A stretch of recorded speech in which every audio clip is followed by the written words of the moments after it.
Thank you. Keep it going. I want more. Spread the love.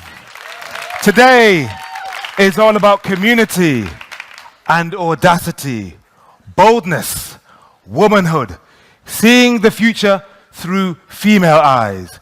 And if the future looks like you, I'm happy to be a male. Thank you very much for coming. Mesdames, Messieurs, ladies and gentlemen, from the 6 regions of the world, welcome to the Cartier Women's Initiative Awards 2014. I'm your host, Henry Bonsu. I'm delighted that so many of you have managed to come here and join us for our ceremony, when we celebrate and promote the spirit of enterprise, of female entrepreneurship. We're going to create 6 laureates today. They're going to enter the Cartier Hall of Fame. These are women who, alongside 1,500 others, 8 months ago, filled out an application form. And during the past 8 months, our colleagues at Cartier, their advisors and consultants, members of the jury, where are you? Let's hear it for the jury. Have lent their expertise, some of them want to stand up, have lent their expertise to this process. And now, this week here in Deauville, they have made their decision. These 6 laureates, what are they going to win? Well, look behind me. What do you think of these wonderful, beautiful Cartier trophies? They look fantastic, do they not? They're going to win the trophies and also a year of personalized coaching from Cartier, INSEAD, and McKinsey. A media package. I'm a media guy, and the media can make or break a business. They're going to win money as well. $20,000 US, yes? I know in years to come this will be small beer, but right now, and these are small and medium-sized enterprises, £20,000 can make a difference. But also, it's a 360-degree package that will take their business to the next level. Now we, our colleagues at Cartier, the consultants, the advisors, have got to know these women quite well in the last few days. I've spoken to nearly all of them myself. I've looked at them in the whites of their eyes, and we have connected. But you don't know them, and you might be wondering what makes these women special. Well, please take a look now at who they are and what they do.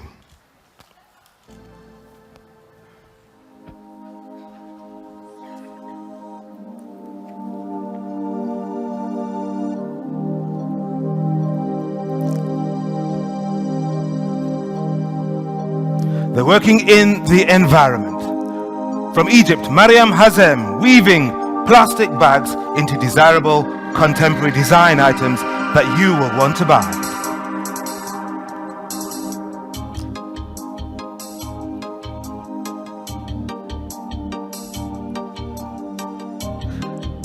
Carla Delfino is from Italy, and she doesn't like rats or pests. However, she doesn't want to kill them. She wants to drive them away. She's developed a non-toxic organic repellent to control them, but to keep them alive. Thank you, Carla. Amy De Castro is from South Africa. She wants to give Cartier some natural competition with her bamboo watches. Are they on sale today, Amy? Winifred Selby from Ghana. She's only 19 years old, our youngest entrepreneur. She likes bamboo as well.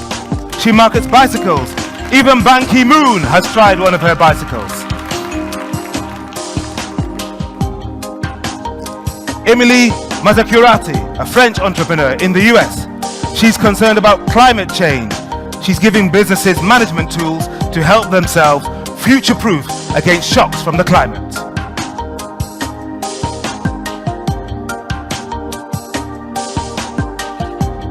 Our candidates are also in education.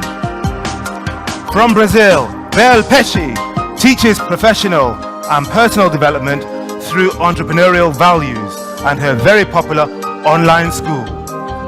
From Jordan, Rama Kalaya Jadane, Little Thinking Minds, providing education and entertainment for Arabic children.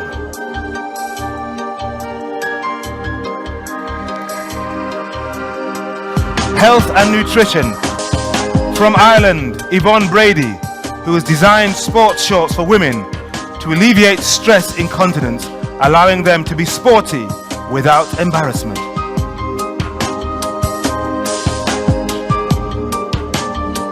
June Chang, she loves chocolate like I do, but we don't want to pile on the pounds. So she's making lower calorie fermented chocolate so you can enjoy this without any guilt.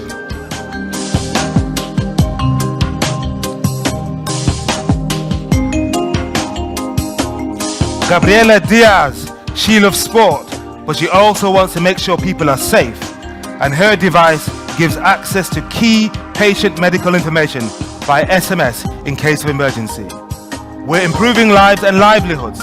Erica Forno from Brazil, she's designed inclusive ergonomic products for disabled children.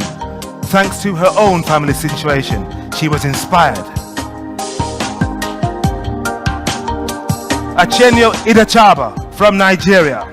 She designs useful, desirable products from invasive aquatic weeds. So you see a pest, she sees an opportunity.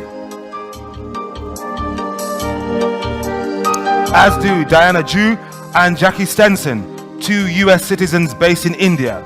They bring life-improving technologies to low-income rural populations.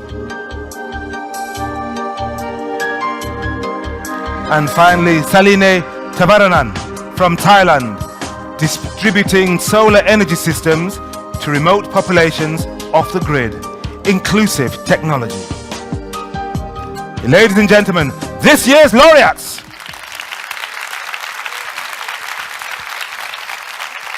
These are bold, audacious women. What the late African-American author Maya Angelou might have called phenomenal women.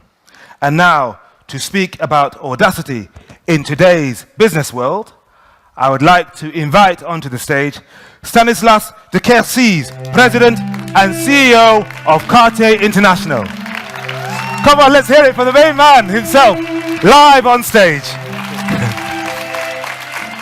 Eleni Antoniadou, 2014 finalist from our North America category. Achenyo Idachaba, 2014 finalist from Sub-Saharan Africa.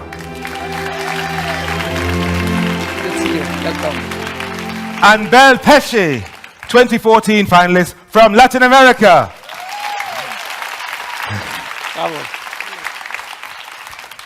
Thank you very much indeed. We're going to have a conversation and try to drill down into the important topics that we're all so passionate about, why we've come to the Women's Forum and indeed to these awards. But what does audacity mean in today's business world? Well, I think we need a definition. And according to Oxford dictionaries, audacity is defined as a willingness to take bold risks. And that's something that we associate with entrepreneurship. But it's also said, and some research does back this up, though it won't be popular here, that women are more cautious and maybe even more conservative than men. That women take fewer risks and that they are less likely to run a business, let alone a tech company. However, as you can see, today we are in the company of some very bold, audacious women, are we not? Yes. Some have taken risks. They have taken the leap from corporate to startup. Some have embraced entrepreneurship as a career path to provide solutions to major global issues, as we've just seen, sustainable long-term solutions. In a nutshell, we're in the presence of women who dare to take risks, who do things. So today gives us the opportunity to highlight remarkable women entrepreneurs. The Cartier Women's Initiative Awards finalists, 3 of them are sitting with us. Let me say just a little bit about them. So Eleni Antoniadou from the US, co-founder of transplants without donors. You've heard of Médecins Sans Frontières, Doctors Without Borders. This is just as catchy, transplants without donors, which creates artificial organs for transplants. Acheno Idachaba from Nigeria, CEO of Mitimeth, which does homeware and accessories woven from horrible, ugly aquatic weeds. But you don't see horrible ugliness, you see beauty and opportunity. This woman is remarkable. And Bel Pesce from Brazil, founder of Fazinova, what a beautiful title, which gives training courses to encourage innovation and entrepreneurial values. And to my immediate right, the man, l'homme, comme il faut, behind this celebration of women and female entrepreneurship, Stanislas de Quercies, President and CEO of Cartier International. Now, Stanislas, okay, you can do it again. As CEO of a global company, famous for its pioneering history, what do you think Audacity brings to business, and why in times of general economic slowdown, we had crisis, now we have slowdown, is it more important than ever to be bold? Henry, Audacity is everything at Cartier, because this is where, on this value, that the Cartier brother built this maison in 1847. They were dreamers, they wanted to enchant the world, and they were bold because they decided to have a vision for the world, to establish themselves in Paris, but also New York, but also London, and to travel the world over, from India to Middle East. But you can understand why in boardrooms all over the world, when they see interest rates flatlining, when they look at all the economic conditions, directors, CEOs will withdraw. They won't invest. They'll be more conservative. They'll worry about taking risks. Yeah, but this should be the opposite. Because if you want to change the status quo, if you want to make inroads, if you want to go outside of your comfort zone, this is the time to do it. Remember, Apple was created during the crisis, the oil crisis of 1970s. Yes. So this is, in fact, like what you're doing. We should see an opportunity into the current environment, an opportunity to create something new, because this is what the people need. You're not going to give to people the same dishes in the restaurant. Yeah. You have to change it. And this is about creativity. This is about audacity. And this is where, Henry, the entrepreneur see that audacity is not a danger. It's the solution. Wonderful. Well, we see it on stage right here. Thank you very much indeed for that. I'm going to turn to you first of all, Belle. You spent a lot of time in the States, in that dynamic area called Silicon Valley, and you were so impressed by some of the things you found there that you wrote a book in Portuguese about how that attitude can change a person's life. And that book has done really, really well, downloaded around 2 million times. She gave it away free online. She made no money. Isn't she sustainable? Isn't she kind? However, can you explain what you understand by entrepreneurial attitude and how it relates to audacity for you? Sure. Some people may think that entrepreneurship is about opening business, but I see it as something broader. I see it as being able to really grab your dreams and do your best to make them a reality. And when I was in Silicon Valley, there were some things that really caught my attention, and they were simple things. But then when you learned, it changed your way of seeing the world. So things like understanding that being humble is more than just being humble. It's actually being open to always learn something. Understanding that if you find someone who 20 years ago was in your shoes, you can really get that person and have him as a mentor, and this can really open up opportunities for you. What if you're doing really, really well? You feel brilliant. Don't you want to let everyone know how great Belle is? It's much better if you get other people to find your triumphs by themselves. They're going to admire you much more. And was it easy for you to see yourself as a bold, audacious person? Yeah, you know, entrepreneurship is about following your dreams. So one of my biggest dreams was to go to MIT. I'm a big nerd, and I wanted to study computer science. Hey, you know what? Nerds rule the world. They do. They do. And I think there's a quick story that shows audacity a lot. I missed the deadline to apply, and I didn't want to take no as an answer. So I think entrepreneurship is about turning no's into yes. So I tried to find an interviewer after the deadline. I showed up in his house. I went to the SATs without having a place for me, and I begged for a place. So these are the type of things that I think are really entrepreneurial and show audacity and turn no's into yeses. Beautiful. Belle, thank you very much. Thank you. Now, what about Acheno? Because you went through a major life change when you were setting up Mitimeth. You were the dream child of your Nigerian parents. I know African parents, mine are Ghanaian, and they wanted me to be a doctor, lawyer, banker, or accountant. You were embarking upon a successful corporate career as a computer scientist, and then you shocked your parents by saying, Mom, Dad, I'm returning home to Nigeria. A very bold, audacious move. Tell us about it. All right, thank you, Henry. Mine was actually a leap of faith taken out of a deep sense of conviction to go and contribute to the development in Nigeria. Prior to relocating to Nigeria in 2009, I had actually spent 15 years in corporate America. I'd never worked in Nigeria. So I took this leap of faith, and to your point, my family thought I was nuts. But I set out anyway, and left for Nigeria to actually start at ground zero as an entrepreneur. Yeah. So it's all about taking bold and calculated risks here. And essentially started off in the field of environmental consulting. I wanted to be in the environmental sphere. Hang on a minute. What does a computer science know about environmental consulting? Good question, Henry.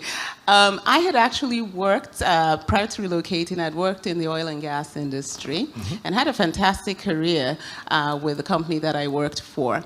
And there got exposed to different facets of the business, and this was one that piqued my interest, especially in the area, when we did our energy outlooks, looked at renewable energies and, the possibilities there. So I decided, okay, I'll take a different spin, look at environmental consulting.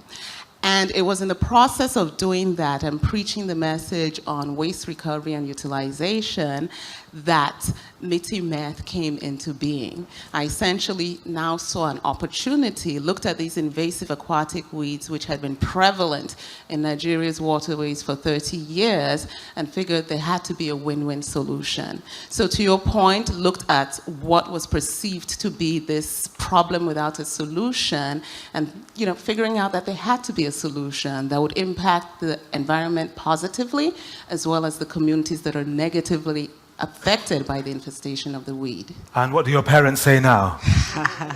They're my biggest cheerleaders. They're happy, happy. Superb. Thank you very much indeed. We'll hear from Eleni in just a moment, but back to you, Stanislas. I'm just wondering, and I'm sure we're all wondering, how Cartier, with its venerable history of luxury and heritage — no, I'm not wearing a Cartier watch, but I may do later. How did it come to launch? All right. I know my place. How did it come to launch this competition to promote women entrepreneurs, creating businesses that put social impact first? Well, Henry, first, we believe in women at Cartier because they are our inspiration, they are our muse. In fact, the first artistic designer at Cartier was Jeanne Toussaint, a woman.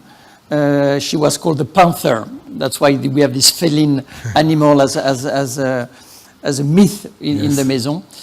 We have 70% of our workforce is women, including management. Yes. So we believe in women, and we believe that women should be helped to be more entrepreneurial. Why? Because statistics says that in the world, out of the entrepreneur, 1/3 of them are women, 2/3 are men. And it's not normal. Chairman Mao Zedong said that 50% of the sky should be held by women. So we want to help more women to be more entrepreneurial. People are breathing in because you quoted Chairman Mao. But it's relevant. So that's what we want to do with this prize. We've been doing it for 8 years, putting the limelight on women being entrepreneurs, saying, yes, you can do it. Yes, we need you for this world to be at a better place. We want you to take more power, more initiative, and to change it to a better place. There's here a lot of Cartier management women here, and I love the fact that we have more of them because the world is a better place thanks to more women being entrepreneurial. And Elena, you're a woman, you're an entrepreneur, and you're in a field which is quite close to science fiction for me, because science fiction, because you're growing organ for transplantation. So can you tell me what are the challenges you've been facing in an environment, the scientists or the medical environment, where people are really doubtful about innovation? Right.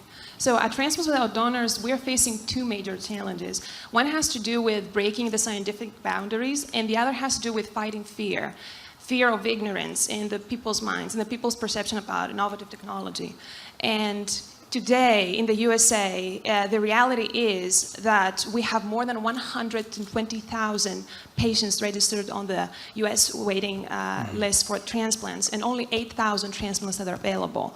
And this means that every 10 minutes, one more person is added on this list, and 21 people die each day waiting for a transplant. And as an example, people that are waiting for kidneys, they wait for 3.5 years. This is the mean time, the mean waiting time to get a transplant. And on top of that, we also have to combat the illegal organ trading that is rising in third world countries. And we have prisoners that are donating their transplants, their organs, because they want to diminish their sentence. This is inhumane, this is unacceptable. And more to that, we have kids that are kidnapped and butchered, I would have to say. Yeah. This is the reality. In third world countries by gangs from the black market.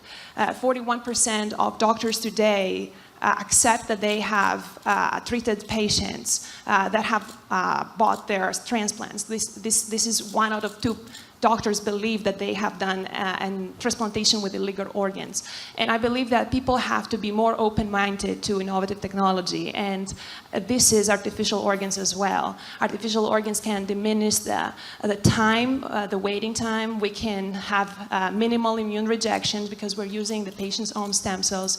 We can change the world by changing, the health insurance company policies, how the surgeons are doing their world, expand, the lifetime. And I think that this is something that Cartier is helping us to do, to raise awareness, and it's a great platform for unique innovation.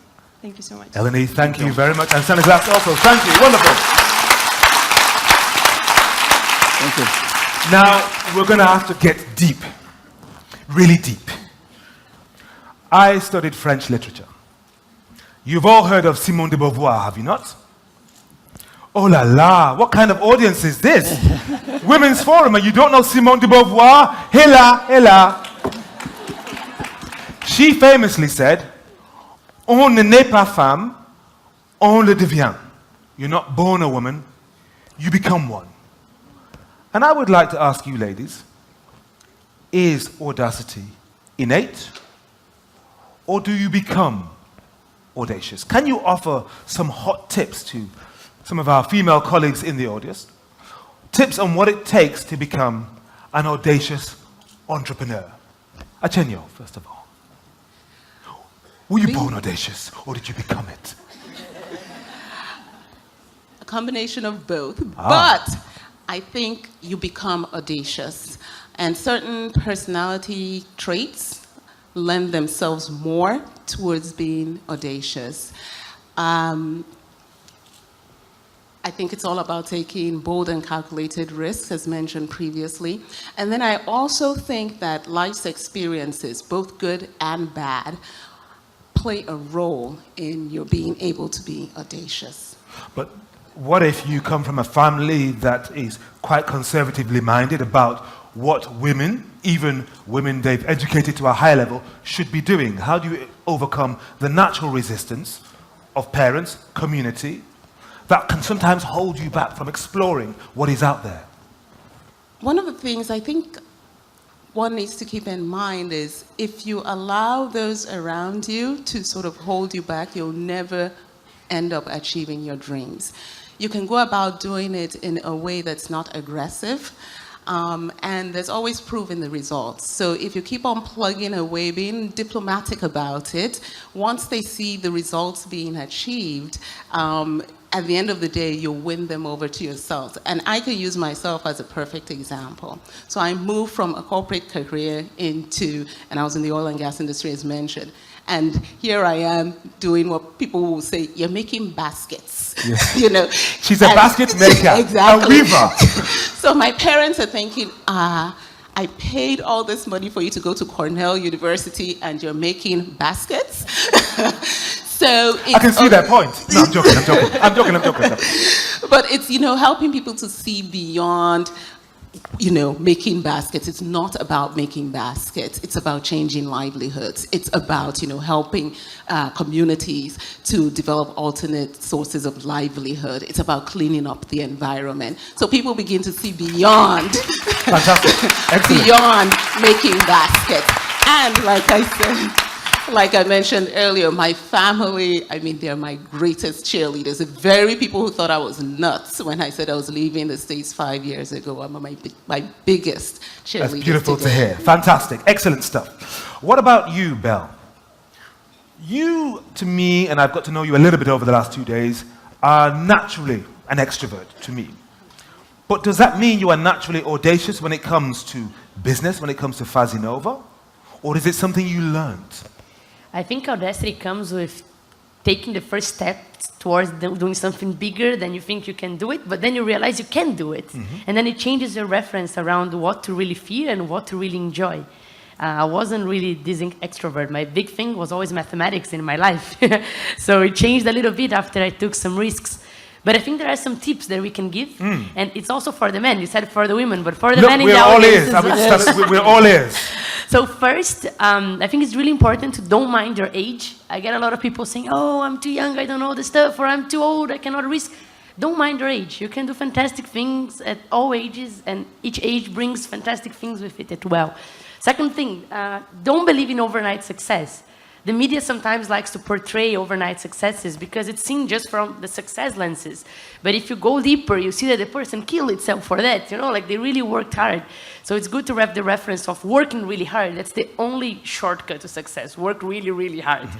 I also like to say that you should be able to say no when it's the time to say no, but don't take no as an answer for you if you can change that no into a yes. But Belle, this sounds very good, but how do you know when it's the right time to say no, that's not quite right at this stage? What are the signs? Yeah, I think you need to be sure to take risks that are calculated, and you need to be very honest with you about what really means to you. Like, for example, and I had a similar story. I was at Google, I was at Microsoft, and I had a company in Silicon Valley. I went back to Brazil to do a school. People said the same, you're a teacher now, what's happening? But the truth is, for me, I know the parameters that make me happy is how much I can grow personally and how much I can make of an impact on others. So if you're true to yourself on those parameters, it's not a crazy risk, it's a calculated risk. Excellent. And what about you, Eleni? Thank you very much. You've done a lot in your career so far, but what have you learned that you can share with some of our colleagues here? Tips for what it takes to be an audacious entrepreneur. I think that the major thing is that you have to embrace the challenge, and you have to be in this phase of constant rebooting. No matter whether you have successes or failures, you will just keep on doing. And you have to know that a very important fact is that not everyone will join you. Not everyone will understand you. Not everyone will share your vision. And this is the reality of things. But you need to build more bridges than walls. Make sure you have successful people around you, people that are unstoppable and even unreasonable, I would say. People that want to change the world, that don't want to live life as it is. They want to achieve more, and they know that they're here to change things. I think these people that you will recruit in your companies and in your businesses, this chain that there's not going to be a weak link will change actually not only your vision but also your stance in life and your mindset. Thank you. Now, how do you know, though, who to learn from? Because not every role model is one that you should be following. Exactly. But I think one is, you have to lead by example yourself and find the traits that you believe most. I think the most important thing, apart from having a scientific background, is the values that a people holds within himself. You know, for me, many times, having a person in my company that is compassionate and that is sharing the vision that had many surgeons actually in transplants now donors, that they were telling me that we have this medical mission that we do in Latin America and Africa, where we're trying to treat for free several patients that they were kidnapped and they had several organs removed from them. And they were telling me that we had never been more shocked by seeing these patients, although we had so many other patients in their career. And for me, this is the motivation. This shows that the person shares the values. Eleni, thank you very much indeed for that. Thank you. Let's wrap this part up with you, Stanislas. One of the things entrepreneurs often mention, and certainly those I've met through the Cartier Women's Initiative Award, they talk about the importance of networking, of role models, and I suppose also being supported. What about the sustainability of this? How do these awards actually foster a long-term nurturing environment for the women who've got this far? Simple answer, with the community. Being an entrepreneur can be a lonely journey from time to time, and this is when often you need a mentor, as you said, Belle, or you need somebody who's been through the same experience. And this is what, you know, these Cartier Initiative Awards offer, a community with the alumni.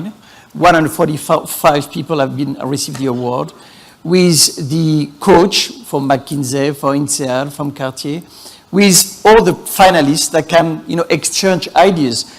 You know, a few minutes ago, we were with all the finalists taking pictures, and they all said to me, you know, within 2 minutes, it will be on Instagram. So the picture. Yes, I know. But it's just to say that, you know, the power of a community, if you have an issue to raise money with venture capitalists, to an issue of legal aspect, or then with the network we have established at Cartier, you can have an answer from somebody who's been through the same journey. You feel less lonely as an entrepreneur, you will be more successful. And you're quoting Simone de Beauvoir. Yes, yes. And there's a French poet called Aragon, I don't know if you know him, who said, "La femme est le futur de l'homme." So he said something like, woman is the future of humanity.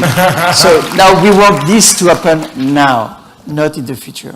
Thank you very much indeed, Stanislas. Thank you very much to our colleagues. Please stay there for the moment, because, yes, thank you. We have a number of other finalists here. Let's hear from one or two of them. Let's go to our youngest, first of all. Do we have the microphones? Winifred Selby, Afrocentric bamboo, wearing an Afrocentric top. Do we have a microphone there for Winifred? Yes? Oh, she wants to stand up and show you who she is. Can you explain what this whole process has done for you? What impact has it had on you? Okay, thank you so much. I really deem it a great honor, because being a young girl as I am in my community, whereby people look down on people in terms of age, and Cartier people appreciating, even though I'm the youngest, and selecting me as a finalist, and even the media press and the publications, people calling you, we want to interview you, and the coaches, the way they helped us with our business plan presentation and everything, it has really made impact. The things they taught me, even though in my organization, it wasn't all of them that came, I'm going to use that thing to implement and improve my business when I get back to Ghana. Excellent. Could you pass the microphone to your right? Two to your right. Rama Kaya Jardine from Jordan, Little Thinking Minds. How has the process been for you, and have you made friends for life? It has been a very inspiring process. It has been a very inspiring process, and it gives so much validation to our business and to our path. I've made amazing friends who I know I will be in touch with, and I will tap into all their talents in the years to come. Wonderful, thank you very much. Can you put the microphone across again to your right? Saline, where is Saline? Tavranan from Sunsarang. Tell us about why you think this experience has been really important to you as a woman and to your business. First of all, my background is engineering, so my space is more male dominant. And to be able to be part of the women group at first I was nervous because I'm not sure how to act and, Did you hear that? Just be yourself. Exactly. So my friend told me that you can be yourself. And I'm really thankful to be here and to know all of you and be part of the women group, as that's what I am. Thank you very much indeed. And could we take the microphone and bring it forward to one of the jury presidents, Hanan Sab, Middle East and North Africa. You've been involved in this process for a number of years. How would you characterize this group of candidates? What are they like? Who are they? How do you feel about them? Well, I think that one of the most distinctive features is going the extra mile. Yes. So she doesn't take no for an answer. And obviously, being females in a male-dominant Yes. worldwide environment, one should never take no for an answer and should be willing all the time to take challenges and be bold. Fantastic. Thank you very much, Hanan. And do we have a question from anybody in our audience who feels inspired? I mean, there's so many of you. This is absolutely fantastic. Look at the demand and the interest. Yes, we have somebody there. And you have a question for anybody in particular? Good afternoon. Good afternoon. My question is more for the right-hand side of the stage. Okay. So as part of, I guess, your experience, your development, you worked and experienced time away from your home and then moved back. Would you kind of say that was crucial to your success? Who wants to go first? I'll go Achenyo. first. I think it was crucial in my success in that it has provided me with a rounded experience. So I'm not just seeing things through one set of lenses, but also, the other set of lenses which I acquired while abroad. So it gives Wonderful. it was a stepping stone, a very huge stepping stone for me. Wonderful. Anything to add briefly, Belle? Yeah, I think there's a huge value in trying to really have your life be something you own. So we left home when we were young. I think it's the same with all three of us. And you don't have to leave the country. You can go to a city next door, but as long as you're the one who needs to support yourself, there is huge learnings to that. That's what I think it can help a lot. Excellent. Let's have another question. Yes, lady in the second row. Could we get the microphone to her? Please tell us who you are as well. It'd be nice to know who you are. I'm Maysa Bataini. I'm a jury member for the Middle East, Yes. North Africa. I'm going to go left stage. Feel free, feel free. Okay, Eleni, yours is a groundbreaking initiative. And I'm sure you faced a lot of obstacles. We heard some. My concern is the ideological, cultural, and social obstacles that could hinder your development. Could you shed some light on that? Yes, of course it is. First of all, it's the perception in the people's minds, because this is arousing many ethical concerns. There's been a big debate with, the criteria for brain death, like whether somebody is actually considered dead and whether the family is willing to donate the organs. Today, 43% of the families fail to consent. And this is a very negative notion around the world of organ donation. Of course, there are many challenges that has to do with the fact that we are disrupting many other fields, the pharmacological field, since the patients will not have to use so many immunosuppressant drugs. And this is, I believe for us, it's a positive change towards a better future, towards changing our lives to the better. And especially because many patients cannot even be listed on the waiting list today for disorders, for several reasons, because they have histocompatibility problems. And therefore, today, we want to make sure that everybody has the right to life. Everybody has a choice. And for us, this is the biggest change in the ethical concerns. Yeah. Excellent. Thank you very much. At the very front, Vivian Lau, our jury president from Asia Pacific. Can we get the microphone to Vivian, who's got a quick point or a question to make? Thank you. Actually, all our finalists on stage and off stage, they inspire and humble us with their sense of mission and audacity. Yes. And the question that I have is for all around. Okay. I like to hear the fact that being humble is actually open to learning. So my question is, what is the next thing that you want to learn? The next thing you want to learn. Let that question percolate for a second. And be wise in your answer. Belle.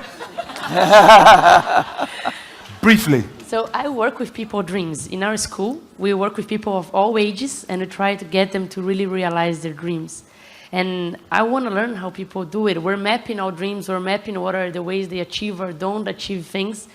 And that's my main focus for the next few years. I would love to have a crazy machine learning way of telling, hey, here is how you do it. You need to work hard, but here are some of the steps. Go for it and teach us how we can improve it. So that's what we're trying to build. Excellent, Belle. Step 2, Eleni, your next stage.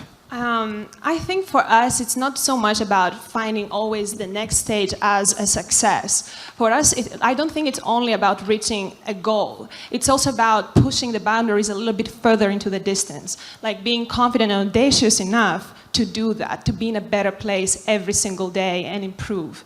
So I think learning is all about appreciating progress. The fact that effort cannot be judged. You know, effort is always a progress and a positive step forward. Excellent. And finally, Achenyo.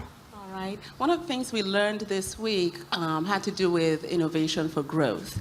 And for me, it's how to learn to consistently innovate and learn from the communities that I'm involved in. Nigeria is a very diverse place, and I can't take one size and say that it fits all. So it's being in that constant mode of learning to innovate in order to grow my business.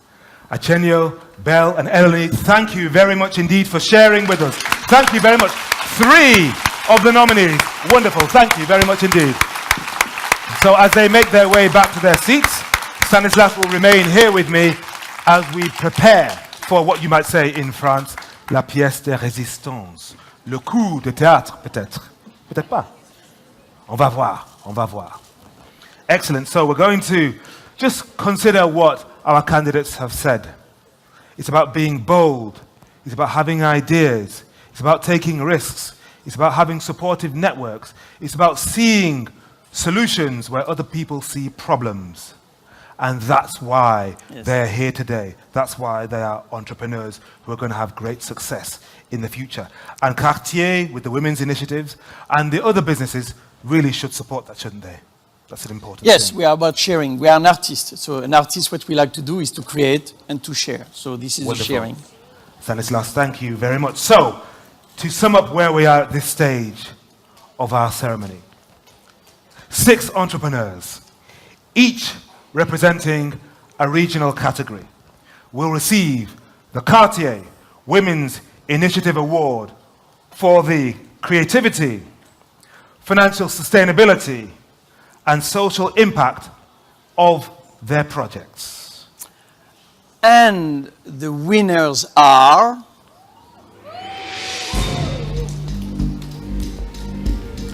From the USA, Eleni Antoniadou. From Brazil, Belle Pesce. From Italy, Carla Delfino. From Nigeria, Achenyo Idachaba. Bravo. Superb. From Egypt, Mariam Hazem. And from India, Diana June and Jackie Stenson. Bravo. Superb. Laureates, please come on stage with your jury president. Superb. Bravo. So, Darren Ellis from Latin America, Shelley Porges from North America, John Dickinson, Europe, Wendy Luhabe, Sub-Saharan Africa, Hanan Saab from Middle East, and Vivian Lau, Asia Pacific. Bravo. Ladies and gentlemen, these are your laureates for 2014. Bravo.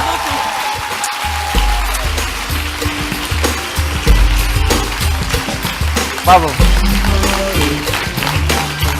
Isn't this superb? This is fantastic.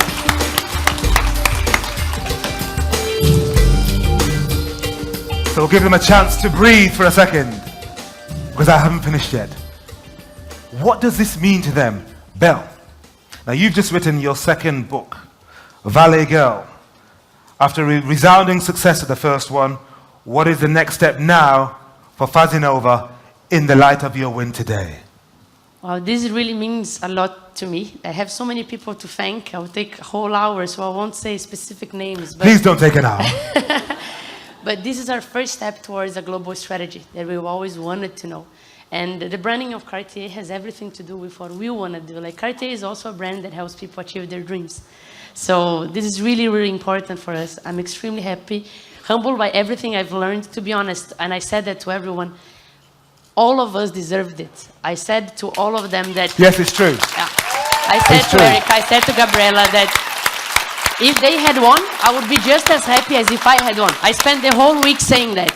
So I shared that with the other two Latin Americans because you deserve it as well. Yeah. Beautiful stuff. And they're all smiling as they should because of all being superb to get this far from 1,500 initial applications to the final few here. Thank you very much indeed. And you've done superbly well also. Thank you. Please pass the microphone across.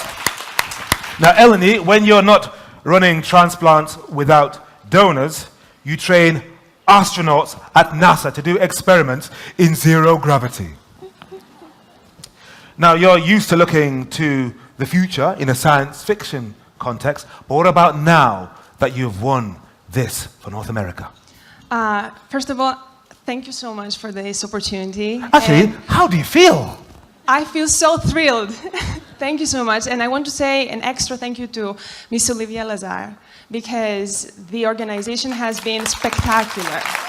Yes, this has been superb. A whole team at Cartier have been planning this for months and months, and it has been executed superbly. So Christina and all the team, Olivia, thank you very much indeed. And yes, thank you. And also to our coaches, Mary Cronin. I know she's somewhere here. Mary is here somewhere. And also... There she is. Yes, thank you so much. And I want to thank my team, first of all, Transplant Without Donors. I know you're looking from the US right now. This, I think, for us is not just about turning something that maybe people perceive as science fiction. It's about changing the notion of what it means to stop the crime, and not just because we have, scientific boundaries ahead of us, but because there are political implications and regulatory frameworks that we need to change so that this actually becomes a reality. And I have never been more confident that we are capable to do that. There is no better time to innovate than now. Beautiful. Eleni, thank you very much. Please pass the mic along. Now, Carla, look at the smile on Carla's face. Oh, my word. Aha, people are saying nice things about you. Maybe you didn't hear. It was very nice. Now, you overcame a fear of mice to launch your organic rodent repellent. I normally try to terminate them, I'm sorry. But because of you, I'm going to be more sustainable in my management of my rodent population. But what are the next challenges that you plan to overcome for your business? First, let me thank you very much from my heart, Cartier and all the staff. And I really want to say, that this prize is not mine. It belongs to my wonderful coach, to my family, to my team, to my fellow finalist, Yvonne, and to my country, Italy, because I am the first Italian finalist and now laureate. And thanks a lot to the jury. And I would like to say one single phrase that Olivia and the beautiful team that has surrounded us told me the very first time I met her. And I said, thank you so much. And she said, you know that you, Carla, and your company are amazing for Cartier? And I just said, Cartier, which is, the dream for all of us, think that I am amazing. I was just so happy just for that sentence. So I think that you are amazing, and you all are amazing. Thank you. So my next step is to work to make the world a cleaner place. Yes. To make the world a place where there not be accidental death, child death for accidental rodenticide ingestion. Yeah. And the world is going towards green, but green has to be effective. So this is my challenge, this is my dream, this is where all my effort and passion and time is being spent on. And Carla, thanks to Cartier. Thanks. Thank you very much indeed. Please put the microphone across to Achenyo. So what do you most hope to take back to the weaving women of Nigeria's wetlands? Thank you. Thank you, Henry. First and foremost, I want to say a very big thank you to the Cartier family. It has been an amazing process. It is a privilege and an honor to be here and to have shared the past couple of days with 15 phenomenal women. It has just been great. So I want to say a very big thank you. And thank you to my family. For me, it's a bittersweet moment right now because I lost my dad recently, and he was one of my biggest cheerleaders. So that's why I'm crying here. Yes, yes. But I want to say thank you to my family, and thank you to the Metimer team. Thank you to the women and youth whose lives we're impacting for good. What this means for us and what we're doing is that, Cartier believes in us. The women and men here believe in what we're doing, and it's great affirmation. So we're taking the message back that we were here in Deauville on this global stage with people cheering us on, and we need to get back to work. Beautiful, thank you. Tell them. Miriam. In countries all over the world, people don't know what to do with plastic bags, but you do, because there are billions around the world creating waste, but Reform Studio is doing something remarkable with them. How do you hope this award and everything that comes with it will help you to scale up? First of all, I would like to thank everyone for me being here. It's really such an honor. Me and my partner Hind Riyad, meeting all these great women, learning from them, learning about their experiences, it's such an honor. And it's such an honor just presenting my country, spreading awareness and spreading about our story, what we do, how we just it's important to cover a social impact, to have a social impact and to have an environmental impact. And you're going to scale up, yes? Because we need you. Of course, I'm going to scale up all over the world, spreading the awareness, the importance of recycling, and the importance of having a social impact on your country and all over the world. Thank you very much indeed. The microphone. And finally, Diana and Jackie. Now, you both left the US for India to bring life-improving technology to the people who need it most. How do you hope this award will enable you to achieve your goals? Yes, that's true. So, being associated with Cartier is an incredible honor, and we're very humbled to be here. And we respect Cartier so much because of your commitment to women entrepreneurs, your commitment to social impact. And what S-Mart does, our company, is that we make technologies like affordable solar lanterns, non-electric water filters, improved cooking stoves. We make these available in villages in India for people who actually need them. And we believe that in association with Cartier, winning this award will help us because Cartier is a luxury brand. It's aspirational. People like it because of the high quality and what it represents. And we want S-Mart to be a brand that is also aspirational, also high quality, so that people can see these technologies not as technologies for poor people, but as technologies that can improve their lives. So Wonderful. Thank you for that. Anything to add? Very quickly. Yes, so Diana and I want to thank everyone, including all of our fellow finalists who are just incredible. You are all winners, as everybody has recognized. Wonderful. Ladies and gentlemen, these are your laureates. Please, laureates, stay on stage. Stanislav, if you would kindly come to the front. And as you have been so poetic today, quoting everybody from de Beauvoir, that was me, to Aragon, to Mao, how would you sum up this moment and what's been achieved and what's been represented here today? Sharing. It's about sharing. You know, what I love is I see a lot of red colors. This is the color of our blood. This is the color of our heart. This is the color of the passion of sharing. And what we're doing here is to share this message of entrepreneurship, of audacity, for it to reach the whole world. Stanislav Kersis, thank you very much indeed, President and CEO of Cartier International. So, all this year's laureates have now been announced. Congratulations to all of you and to your fellow nominees. Very important to remember how far you came from the original 1,500 women from all over the world. You got this far, so congratulations to you. And you are also part of the Cartier family. This is tremendous. So that rounds up our competition for this year. Later on tonight, we're all going to celebrate. But for now, we'd like the finalists to remain here, the jury president, and also other members to remain here. But our friends, our guests, members of the Women's Forum, there's going to be a lovely lunch out through the wings behind us. So if you could kindly make your way out there so that we here will now immortalize this moment and take some photographs, come up on stage. If we could also have Véronique Morali, if she is here, the founder of the Women's Forum. Is Véronique here? And we can get her up on stage. That would be fantastic. Thank you very much indeed. Yes. Thank you.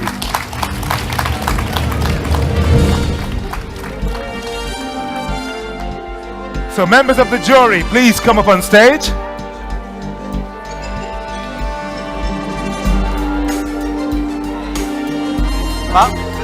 Thank you, thank you.